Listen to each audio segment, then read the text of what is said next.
Hey guys, I'm in Koh Kong, Cambodia. This is the wild frontier of Cambodia where you can cross between Thailand and Cambodia.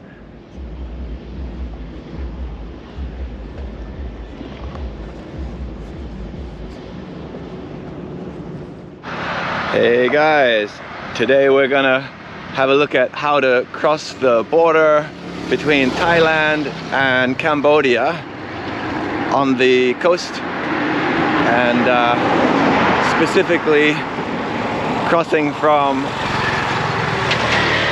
Hat Lek, Thailand and Koh Kong, Cambodia.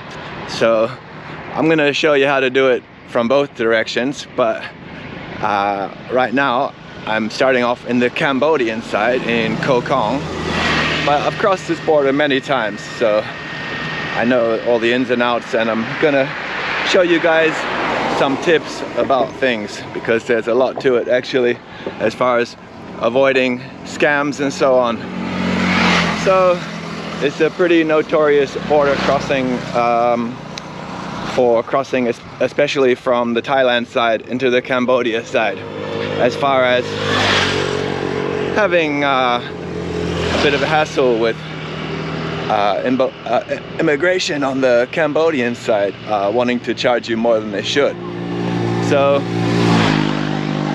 we'll have a look at that and how to avoid paying more than you should, and also about how to get from the actual border into the town of Koh Kong as well,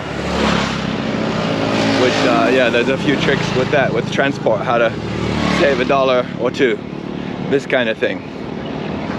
All right, let's get into it.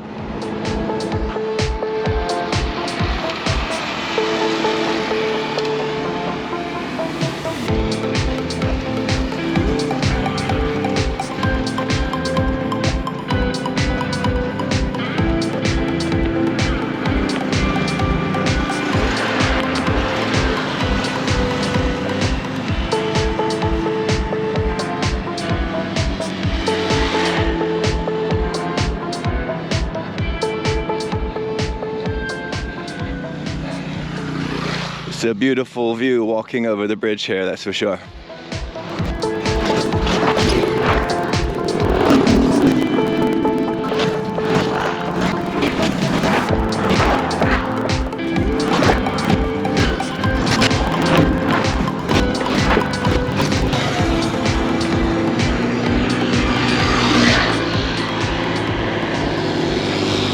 So you might be thinking, why the heck would I want to walk over this bridge? And it might be hot out, right? Or it could be quite cloudy now. I mean, as it is now, because it can rain a lot around here. But this lovely shrine over here, very photogenic. It's worth getting a picture. That's one possibility.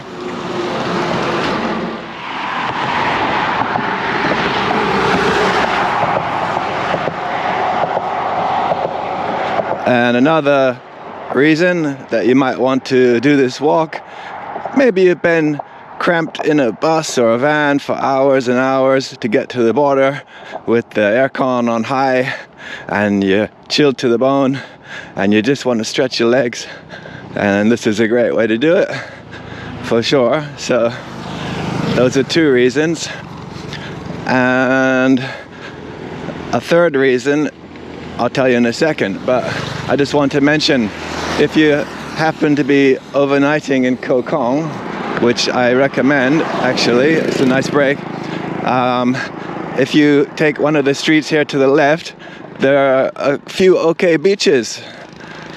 So yeah, there's a couple okay beaches there to go and have a look at and chill out a bit. So that's quite an interesting option, as well as it's possible to get closer to the little shrine out there for some nice photos. And I said I'd mention a third reason, and here it is just in front of us. You can see there's a checkpoint just up here. So to cross this bridge, there's actually a toll. It's not much, I don't remember exactly. It's probably around 30 cents, 30 cents American, something like that. Not much, but It just makes it easier if you want to negotiate with a tuk-tuk or a motorbike to go to the border. If you start out by walking across the bridge, then it becomes very easy to get a motorbike for $1 American to take you to the border, because you've already walked probably about 20 or 25% of the way. Yeah, probably about 25% of the way. And then paying the toll doesn't come into it as well. So it makes it very simple. If you just have $1 in your hand, or the equivalent in rail, or even Thai baht would work. So there you go.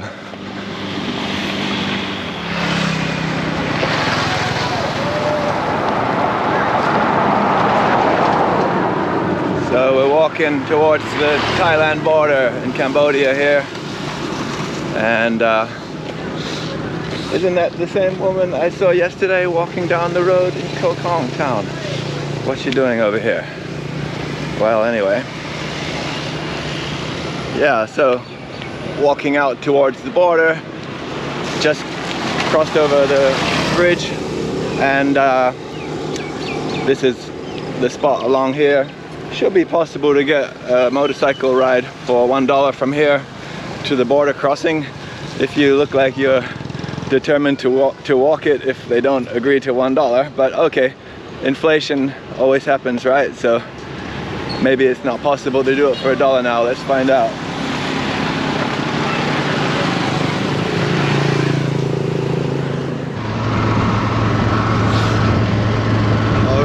So I hitchhiked a ride with this really lovely, friendly local Cambodian guy here, and so we're heading to the border of Thailand now. Thanks so much, really appreciate it. And what's your name? Someone. Thanks, Someone.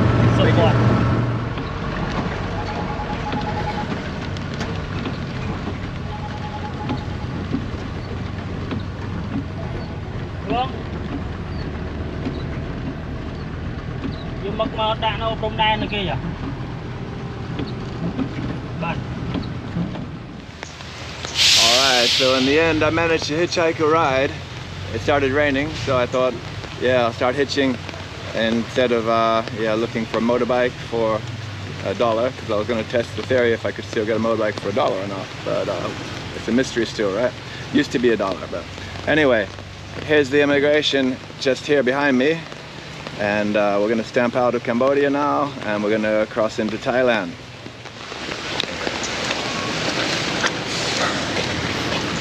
All right, so to stamp out, we're just going to go up to these buildings on the right side here, stamp our passport out, and cross over to the Thai side. If you're coming in from the Thai side, this is where they're going to try to ask for an extra fee. The trick is just to be patient and smile and don't pay it, and just sit down and wait for about 10 minutes, and then they give up on that. All right, and some people here try to be friendly helpers to help you fill out your forms for money, but you don't need them. You don't need them, so yeah.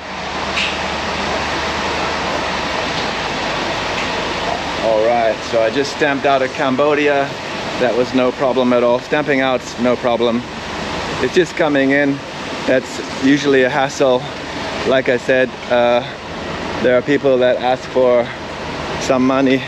Well, you know, the immigration guys, they ask for an extra fee or something like a different currency or whatever. So basically, yeah, they'll talk to you in a pretty stern manner about it, like very insistently, but you just smile and say you don't have extra money or whatever. Just have the exact money ready in American dollars, and just offer that. And what's going to happen is you're going to end up sitting on a plastic chair in their office for about 10 minutes, and they're going to act annoyed, and then after 10 minutes they're going to stamp you in and say, okay, you can go.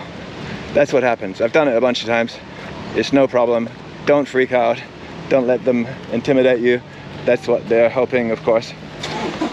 And if you're coming in, also, maybe there's a tiny chance they might try to do a quarantine thing on you, where they say you have to show a vaccination card or some rubbish like that. That's also rubbish. They don't normally do it at this crossing though.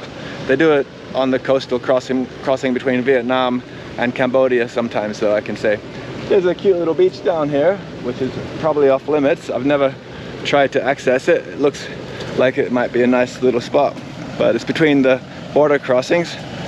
So you can just walk between the border crossings, no problem at all. And coming into the Thai side usually is no problem at all, unlike Poi Phet, for example, where they can scrutinize you quite a lot and might even turn you back if the person who checks it deems that you've been in Thailand too much in recent times, for example, just based on his personal opinion for whatever reason. But yeah, normally here it's all good. So we're coming up to that now, and I'll turn the camera off because we're gonna come up here to stamp into Thailand.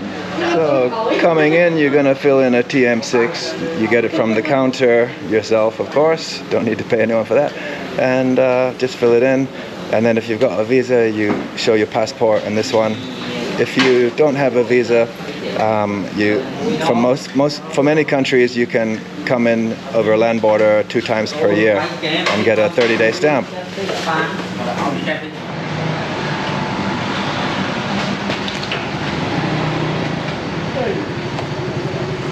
All right, so that's it, guys. So we made it through there once again, and so you come through going from Cambodia into Thailand. You come through on the left side, and going Thailand into Cambodia, you go on the left side as well, of course.